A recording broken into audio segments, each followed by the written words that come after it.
ভোর ভোর উঠে হাঁটা শুরু করেছে প্রতিমা স্টেশনের উদ্দেশ্যে। আজ অনেক তাড়াতাড়ি উঠেছে সে। জামাই ষষ্ঠী বলে কথা। ট্রেনে উঠতেই অনেকে জিজ্ঞেস করলো এত তাড়াতাড়ি যাওয়ার কারণ। প্রতিমা বলেছে, আজ জামাই ষষ্ঠী, কত কাজ বলো তো। কেউ কেউ দুঃখ করে বলেছে, হ্যাঁ রে, বড়লোকরা শুধু জামাইদের আদর করে খাওয়াবে, আর আমাদের জোগাড় করাই সার। জামাই ষষ্ঠীর দিন ছুটি করা যাবে না। ওদের ঘরে বিদেশ বিভুঁই থেকে জামাই আসে, আর আমাদের যে মেয়ে জামাই আছে সে খেয়াল আছে ওদের। প্রতিমা কিন্তু মনে মনে ভেবে চলেছে আজ কি কি রান্না করবে সেগুলো। নতুন জামাই প্রথমবার আসবে, ভালো ভালো খাবার না বানালে হবে? তার জন্য প্রতিমা কোমর বেঁধে প্রস্তুত। 15 দিন ধরে দাদাবাবুকে বলে বলে ফোনে রান্নার ভিডিও চালিয়ে মন দিয়ে দেখেছে প্রতিমা। প্রতিমারও শখ ছিল বাড়িতে জামাই ষষ্ঠী করবে, জামাইকে থালা সাজিয়ে খাওয়াবে। কিন্তু হলো কোথায়? মাতাল জামাই মেয়েকে মারধর করে ফেলে দিয়ে গেল বাপের বাড়ি।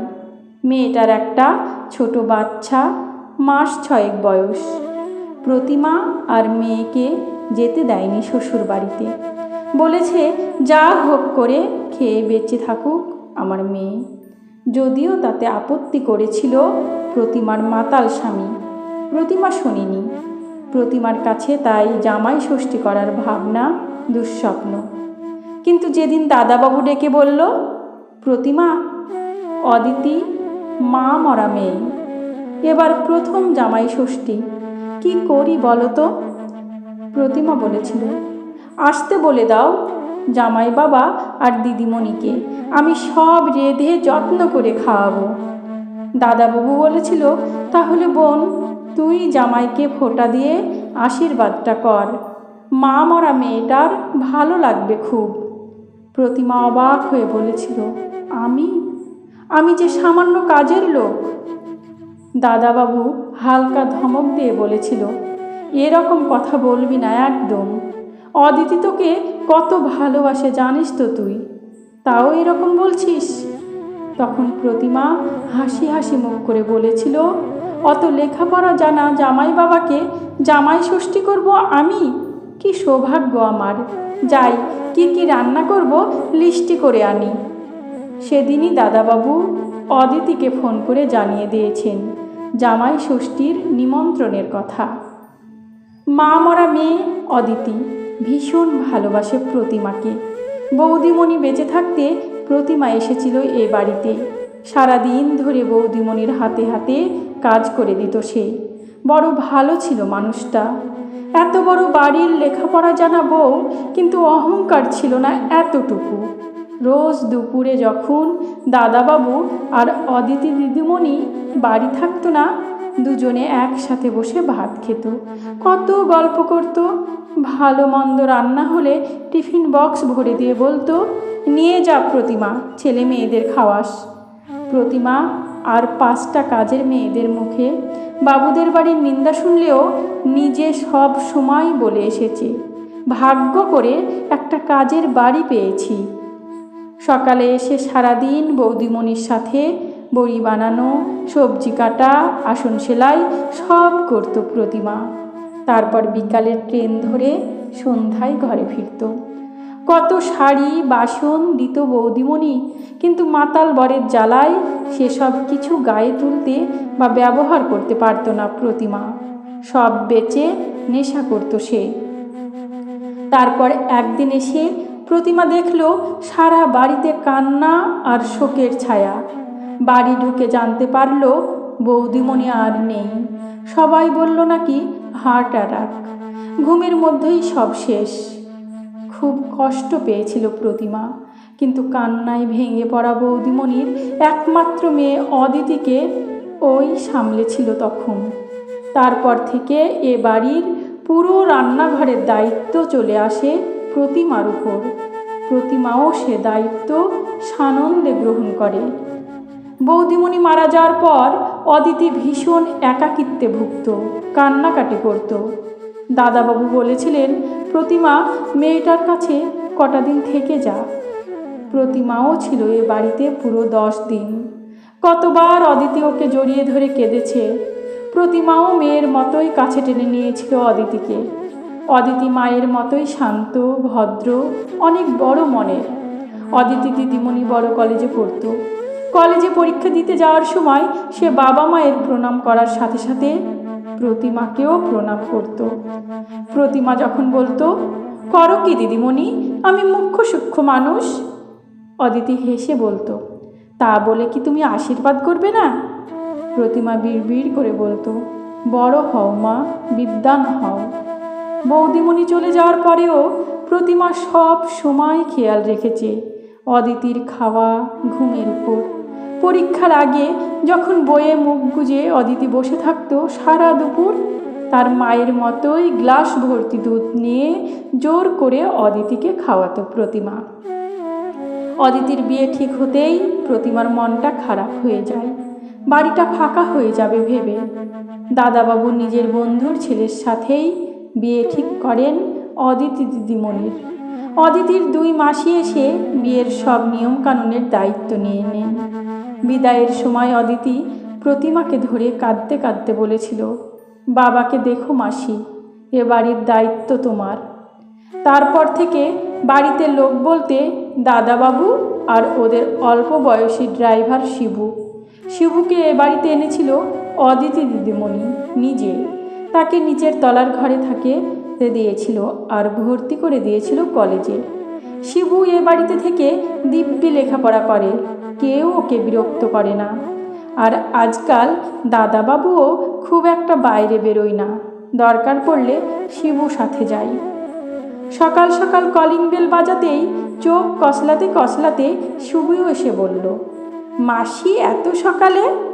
তারপর খেয়াল পড়ে যাওয়ায় বলে উঠল, ও আজ দিদি জামাইবাবু আসবে তো, ঠিক ঠিক। প্রতিমা ঘরে ঢুকেই বলল, তাড়াতাড়ি রেডি হয়ে দাদাবাবুকে ঘুম থেকে তোল শিবু। শিবু আর দাদাবাবু রেডি হয়ে আসতেই চা দিয়ে প্রতিমা বলল, ইলিশ মাছটা একটু টাটকা দেখে নেবেন দাদাবাবু, আর মালাইকারির চিংড়ির সাইজ বড় হওয়া চাই। প্রতিমা তাড়া দিতে থাকে, বলতে থাকে, বেশি দেরি করলে ভালো মাছ সবজি বিক্রি হয়ে যাবে যে। বাধ্য ছেলের মতো শিবু আর দাদাবাবু বেরিয়ে পড়ে হাতে এক গাদা ব্যাগ নিয়ে। বাড়ির সামনে গাড়ির হর্ন বাজতেই শিবু নিচ থেকে বলে উঠল, মাসি দিদিরা চলে এসেছে। প্রতিমা আজ একটা নতুন ছাপা শাড়ি পরেছে, হাতে বরণডালা নিয়ে দরজায় দাঁড়ালো সে। বরণ করে ঘরে আনলো মেয়ে জামাইকে। এদিকে শিবু তো পড়েছে মহাবিপদে। মাসি বলেছে শাক বাজাতে। ওর অবস্থা দেখে হেসে অদিতি বলল, দে দে আমায় দে, আমি বাজাচ্ছি। প্রতিমা 2 চোখ ভরে দেখল অদিতি আর তার বরকে। কি মিষ্টি লাগছে দুজনকে। জামাইয়ের পরনে হলুদ পাঞ্জাবি, তাতে আবার মিষ্টির হাড়ি, আর অদিতি পরেছে একটা হলুদ ঢাকাই জামদানি। প্রতিমা দুজনকে প্রদীপের তাপ দিয়ে বলল, খুব সুন্দর লাগছে দুজনকে। অদিতি বলল, তোমাকেও দারুণ লাগছে। তারপর প্রতিমা জামাইকে গিয়ে বসালো সুন্দর আসনে। সামনে আগে থেকেই সাজিয়ে রেখেছিল নানাবিধ ফল মিষ্টি সব। অদিতি বলল, মাসি দেখছি জামাইকে আদরের বিশাল ব্যবস্থা করেছে আজ। তারপর বেজে উঠল মঙ্গল শঙ্খ। সমস্ত নিয়ম মেনে প্রতিমা জামাইকে ফোঁটা দিয়ে আশীর্বাদ করল। অদিতির উচ্চশিক্ষিত স্বামী পায়ে হাত দিয়ে প্রণাম করল প্রতিমাকে। চোখ ভরা জল নিয়ে প্রতিমা বলল, বেঁচে থাকো বাবা। তারপর কাপড়ের খুর থেকে একটা 100 টাকার ভাঁজ হয়ে যাওয়া নোট দিল জামাইয়ের হাতে। খুশি মনেই সে টাকা গ্রহণ করল অদিতির স্বামী স্বরাজ। তারপর প্রতিমার হাতে তুলে দিল 2টো দামি শাড়ি। এরপর প্রতিমা লুচি তরকারি মিষ্টি সবাইকে খেতে দিয়ে বলল, এবার আমি রান্নাঘরে যাই। অমনি অদিতি বলে উঠল, সকাল থেকে উপোস করে আছো, আগে খাও, তারপর জামাইয়ের জন্য রান্না করো। আমিও তোমার সাথে হাত লাগাচ্ছি। নতুন জামাই স্বরাজ বলে উঠল, মাসি তোমার হাতের সেই খাসির মাংসটা হচ্ছে তো আজ? প্রতিমা বলল, হ্যাঁ, আজ তোমার পছন্দের সব খাবার আমি নিজের হাতে বানাবো। অদিতি বলল, হ্যাংলা লোক একটা। এরপর রান্নাঘরে রান্নার কাজে লেগে পড়ল প্রতিমা। দুপুরে টেবিল সাজিয়ে খেতে দিল জামাইকে প্রতিমা। ইলিশ ভাপা, মালাইকারি, ভেটকি পাতুরি, দই কাতলা, মটন, চিকেন রেজালা, কিছুই বাদ গেল না। স্বরাজ বলল, যা গন্ধ বেরিয়েছে, আমি খেয়ে আর উঠতে পারবো না এখান থেকে। সবাইকে খেতে দিয়ে পিছনে দাঁড়ালো প্রতিমা। কার কি দরকার লাগে দেওয়ার জন্য। স্বরাজ বলে উঠল, মাসি, তুমিও বসো আমাদের সাথে। অদিতি নিজে প্লেট সাজিয়ে দিল প্রতিমাকে। তারপর 5 জন একসাথে খেলো দুপুরের খাবার। খাওয়ার পর স্বরাজ বলল, মাসি, তোমার জবাব নেই, এ রান্নার স্বাদ বহুদিন মনে থাকবে। তারপর খাওয়ার পর অদিতি প্রতিমাকে ঘরে ডাকলো। চলল গল্প। অদিতি পরপর প্যাকেট বার করতে থাকলো। তার মধ্যে প্রতিমার ছেলের জিন্স, টি শার্ট, মেয়ের শাড়ি, ছোট নাতির জামা প্যান্টের সেট থেকে শুরু করে প্রতিমার বরের পাঞ্জাবি সব ছিল। অদিতি বলল, সব আমি নিজে পছন্দ করে কিনেছি, দেখো তো পছন্দ হয় নাকি? প্রতিমা বলল, খুব সুন্দর দিদিমণি।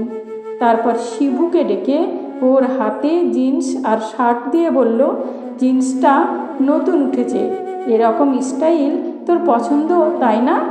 আর দেখ, শার্টটা তোর প্রিয় রং নীল, কিরে পছন্দ তো তোর? শিবু বলল, খুব পছন্দ দিদি। তারপরও নিচে চলে গেল। অদিতি বলল, বাবার পাঞ্জাবি দুটো আলমারিতে তুলে রেখো মাসি। গল্পে গল্পে অদিতি জানতে চাইল, মাসি, ছেলে কেমন লেখাপড়া করছে, মেয়ে কেমন আছে? প্রতিমা সব বলল। অদিতি বলল, উচ্চ মাধ্যমিক পরীক্ষা হয়ে গেলে তোমার ছেলেকে এখানকার কলেজে ভর্তি করে দেব, এখান থেকেই শিবুর সাথে লেখাপড়া করবে। তারপর প্রতিমার হাতে 500 টাকার 20টা নোট দিয়ে বলল, মাসি, ছেলেকে কম্পিউটারে ভর্তি করে দিও, আর ছোট নাতি আর মেয়ের এখন ভালো করে খাওয়ানো দরকার, এই টাকাটা রাখো। বিকাল বিকাল fried rice, chilli chicken, chicken pakora রান্না করতে শুরু করলো প্রতিমা। অদিতি বলল, ফ্রিজের সব চিকেন নিয়ে নাও, আর বেশি করে চাল নাও, যাওয়ার সময় খাবার নিয়ে যেও বাড়ির জন্য। সন্ধ্যায় নিজের হাতে অদিতি বড় টিফিন বক্সে ভরে দিল খাবার। প্রতিমার মনে পড়ে গেল বৌদিমণির কথা। সন্ধ্যায় ট্রেনে করে ফেরার পথে জানালার ধারে বসেছে প্রতিমা। ওর মতো কাজের মেয়েরা গল্প জুড়েছে সব, কার বাড়ি কী রান্না হয়েছে এই নিয়ে চলছে আলোচনা। কেউ পেট ভরে খেয়েছে আজ, কেউ শুধু রান্না করেছে, স্বাদ বোঝার সুযোগ পায়নি। আকাশ মেঘলা, টিপ টিপ করে বৃষ্টি পড়ছে। প্রতিমা ব্যাগ ভর্তি খাবার আর নতুন জামা কাপড়ের প্যাকেট কোলে নিয়ে বসে বসে ভাবছে, সবাই যদি অদিতি দিদিমণি আর দাদাবাবুর মতো হতো, আজকের দিনে সারাদিন খেটেও আফসোস করতে করতে এদের বাড়ি ফিরতে হতো না। গল্প প্রতিমার জামাই ষষ্ঠী। কলমে শ্রাবন্তী মিস্ত্রি, কণ্ঠে আমি রোজি।